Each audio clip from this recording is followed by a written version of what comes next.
नमस्ते, मैं कुमार जोशी रेस्टोरेंट में आपका स्वागत कर रहा हूँ मेरे एक नए वीडियो के साथ। एक्वेरियस कुंभ अगस्त कैसा रहेगा। तो लास्ट मंथ नहीं, ये फर्स्ट टाइम मैं मंथली एक्वेरियस का दे रहा हूँ, कुंभ का।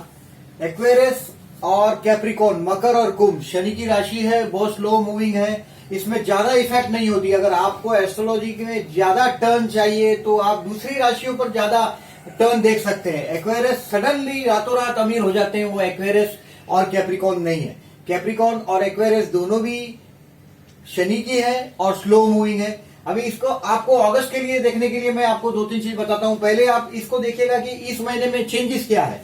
तो 17 अगस्त को सिंह में राशि में आएगा आपका सूर्य चेंज होके आपके सप्तम में आएगा, स्पाउस के हाउस में आएगा। और हमारे लाइफ में आप एक्वेरियस के लाइफ में स्पाउस का इंपॉर्टेंस इसके लिए ज्यादा है क्योंकि एक्वेरियस ऑलवेज साबित होते हैं। एक्वेरियस और कैप्रिकॉर्न के लिए योग कारक है शुक्र।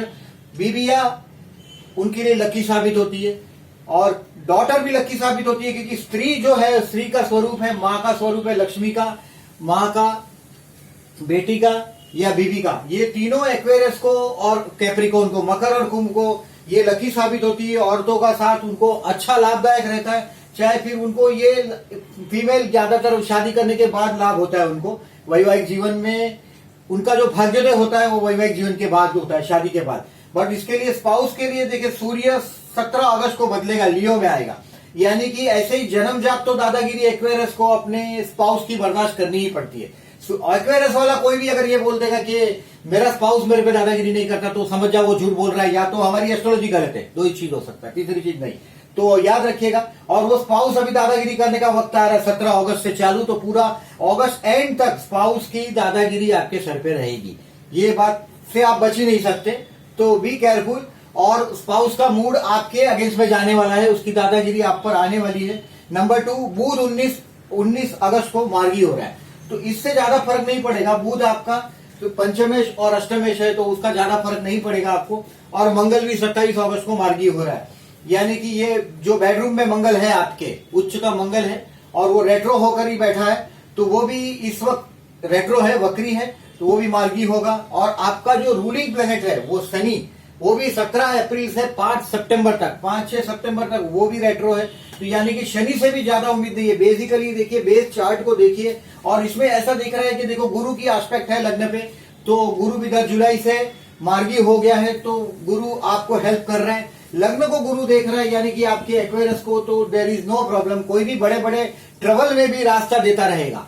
ये गुरु कृपा है आप पर, गुरु की कृपा है, गुरु आपके भाग्य में है इसके लिए। और इट इज एस्पेक्टिंग योर लग्न प्लस 5th हाउस, यानी कि अगर जो आप स्टूडेंट है तो ये पढ़ने के लिए बहुत अच्छा है। दूसरा, अगर आप नवांश को स्टडी करने की कोशिश करेंगे तो नवांश के लिए प्लस पॉइंट एक नवांश का है कि आपका ये महीना है, मैं जेमिनी पर ज्यादा इंपोर्टेंस दे रहा हूं, मिथुन पर, तो ये आपको नई नई आइडिया देगा। ये महीना हो सकता है आप अगर स्टूडेंट है तो नई आइडिया मिलेगी, अगर आप मैरिड है और आपको बच्चे हैं तो ये हो सकता है कि बच्चों के साथ आपकी जो तालमेल है उसमें आप एडजस्ट कर पाए अच्छी तरह से, बच्चों को अच्छी तरह से समझा पाएंगे, क्योंकि गुरु की भी एस्पेक्ट है। और अगर आपको स्टूडेंट है तो ये सवाल ही पैदा नहीं होता कि गुरु की एस्पेक्ट आपके पंचम स्थान पर है और गुरु मार्गी है, तो गुरु की पूरी कृपा है आप पर, तो ये जो पीरियड है वो अच्छा साबित होगा आपके लिए, गुरु कृपा के लिए। अभी इसमें एट ए ग्लांस देखने की और एक बात है कि देखिए 6th हाउस पूरा भरा पड़ा है। बुध, सूर्य, ये पंचमेश बुध 6 में गया, यानी कि बच्चे से प्रॉब्लम हो सकता है। ये नई आइडिया और नई थिंकिंग है, गुरु की एस्पेक्ट है, इसके लिए बच्चे से विवाद कोई बाजार में नहीं आ जाएगा ये, लेकिन कहीं ना कहीं बच्चे अपनी मनस्वीपना दिखाते रहेंगे। सप्तम का भी लॉर्ड देखिए 6 में है और 17 अगस्त के बाद वो आपके 7th हाउस में आ रहा है, यानी कि स्पाउस की दादागिरी बढ़ेगी।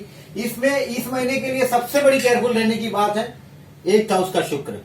8th हाउस का शुक्र क्या कर सकता है? 8th हाउस का शुक्र, अगर आपके पास व्हीकल है, कार है, ये नीच राशि का शुक्र है इसलिए बता रहा हूं कि अगर आपके पास ये योग कारक है, फिर भी मैं बता रहा हूं कि ये 8th हाउस में आया है, तो आपके पास अगर कार है तो वो कार मेंटेनेंस मांगेगी, रास्ते में धोखा दे सकती है। आप कहीं जा रहे हैं बहुत लॉन्ग ट्रिप पे, तो ये आपको रास्ते में परेशानी कर सकते हैं। और कोई अगर फीमेल से अपमान, देखिए शुक्र फीमेल्स का कारक है, तो वो अष्टम में आया तो हो सकता है किसी फीमेल से आपको अपमानित होना पड़े, ये भी हो सकता है।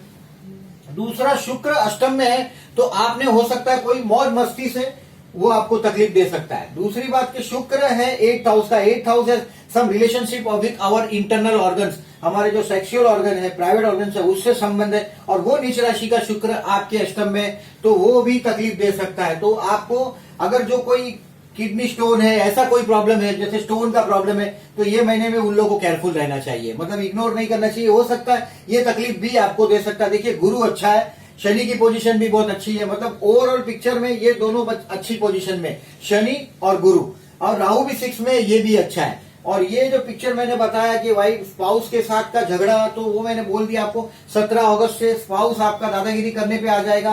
देयर इज वन क्वेश्चन एक भी है कि सप्तमेश भी 6 में है, तो वो भी आपका साथ झगड़ा कर सकता है, वो भी काफी है। मतलब आपका जो स्पाउस है शायद हो सकता है बीमार हो, और 17 अगस्त के बाद उसका आपको उसकी दादागिरी भी बर्दाश्त करनी पड़े। और एक्वेरियस को हमेशा अपने स्पाउस से दबा रहना पड़ता है। एक्वेरियस के लिए नसीब का साइन है उसका स्पाउस। तो अभी अब डेट वाइज देखने की कोशिश करते हैं हम लोग। अगर इसको डेट वाइज देखने की कोशिश में देखिए कि मैं किस तरह से इसको देखता हूं। अभी देखिए ये कर्क का जो देख रहा हूं, जैसे मैंने देखा कि 6, 8 और 12वां जब चंद्र जाता है तो डेफिनेटली ट्रबल देता है। तो 6वां चंद्र है यानी कि कर्क का ट्रबल देगा। 10 अगस्त से 11 अगस्त देखिए 6वां चंद्र होगा, तो ये थोड़ा सावधान रहिएगा। हो सके तो ये 10 और 11 अगस्त ये थोड़ा केयरफुल रहिएगा। 10 और 11 अगस्त केयरफुल रहने के लिए मैं बोल रहा हूं। ये 6वां चंद्र है कर्क का। फिर 8वां देखिए कन्या का, तो ये आपके लिए विपरीत राजयोग बना रहा है, क्योंकि Lord of the 6 is in 8, Lord of the 8 जो इसका बुध है वो इधर है, और इसका स्वामी चंद्र इधर है, तो ये विपरीत राजयोग का फल देगा। 14 से 15 तारीख का जो फल है वो ऐसा है कि कुछ दुख होगा आपको, लेकिन उससे फायदा होगा। विपरीत राजयोग का यही मतलब होता है कि वो कुछ ऐसा चीज होगा जो आपसे मन से विपरीत होगा, लेकिन आपको लाभ होगा। हो सकता है कुछ झगड़ा हो आपका और उससे लाभ हो। 14 से 15 भी मैं ऐसा मानता हूं कि वो विपरीत राजयोग का फल है, तो इसको मैं इतना नेगेटिव नहीं मानता। और मकर का देखता हूं मैं 23 और 25/8 को। 23 से 25/8 देखिए, मैंने 23 से 25/8 भी आपके लिए थोड़ा एक्सपेंसिव टाइम बता रहा हूं। ये भी एक प्रकार का विपरीत ही है। Lord of the 6 is in 12, but ये 12th में है, तो इसको मान लेते हैं हम कि ये थोड़ा एक्सपेंसिव रहेगा 23 से 25।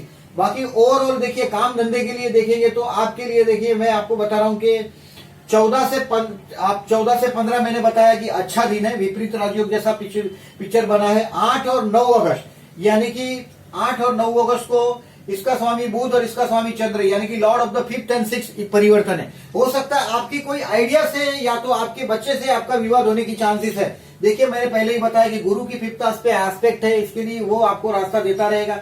ये 2 दिन आपको थोड़े बच के रहना है। 8 और 9 को आपके विचारों को अभी प्रैक्टिकल में लाने के लिए अगर देर लगे, आपको आइडिया तो आएगी डेफिनेटली।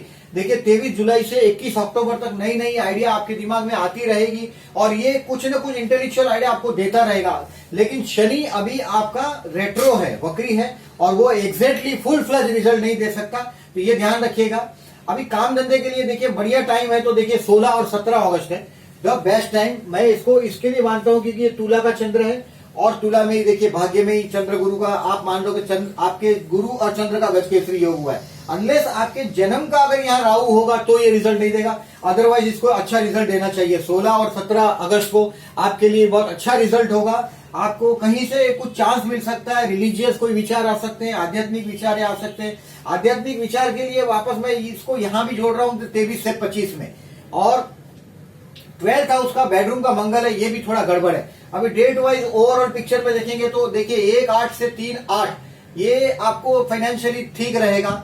4/8 से 5/8 आप में कोई हिम्मत का आप देख सकते हैं कि कोई डेयरिंग बढ़ेगी आपकी। 6 से 7/8 आपको मेंटली घर में थोड़ा आनंद का वातावरण रहेगा। 6 और 7 मतलब नॉट बैड एट ऑल।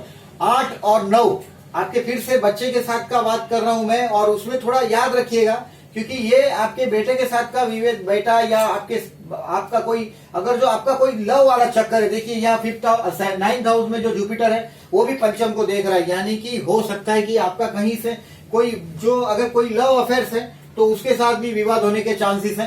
तो 8 और 9 अगस्त को वो टालिएगा। 10 अगस्त से 11 अगस्त थोड़ा हेल्थ के लिए केयरफुल रहना है आपके पास। तो ये 10 और 11 अगस्त हो सकता है झगड़ा झगड़ी हो, खर्चे का माहौल हो। 12 से 13 आपके स्पाउस के साथ किटपिट का टाइम है, और स्पाउस तो आप पर मैं बोला वैसा ही 17 अगस्त से आप पर रूलिंग करने पर आ ही जाने वाला है। 14 से 15 आपको कुछ ऐसा चीज होगा जो नेगेटिव होगा, लेकिन फिर भी उससे आपको फाइनेंशियल लाभ हो सकता है। मन से कुछ विपरीत होगा जिसका आपको लाभ होगा। 16 से 17 the best day for the month, आपके लिए द बढ़िया दिन है 16 और 16 से 17। 18 से 20 आपके काम धंधे के लिए कुछ ना कुछ आप थोड़ा संघर्ष अनुभव करेंगे। आपके बॉस के साथ, अगर जो आप जॉब है तो बॉस के साथ हो सकता है कि बॉस के साथ आपकी मीटिंग टालिएगा, क्योंकि आपके कर्मस्थान में नीच राशि का चंद्र हुआ है जो आपको अपमानित करा सकता है कर्मस्थान में। तो उसको इंतजार कीजिएगा। 18 से 20 में हो सकता है तो आपके बॉस को टालिएगा, और अगर आप बिजनेस है तो हो सके तो मीटिंग टालिएगा। 21 से 22 वापस ये भी दिन अच्छा रहेगा। आपका कैलकुलेशन जो रहेगा उस पर आप कैलकुलेशन बराबर रहेगा। मतलब जो आप कुछ प्रॉपर्टी का कैलकुलेशन कर रहे हैं, देखिए प्रॉपर्टीज के मामले में है, कुछ फ्रेंड्स के मामले में जो आपका ऑब्जर्वेशन है, जो अभी नई आइडियाज है उसमें ऑब्जर्वेशन है, वो आइडिया आपकी काम करेगी।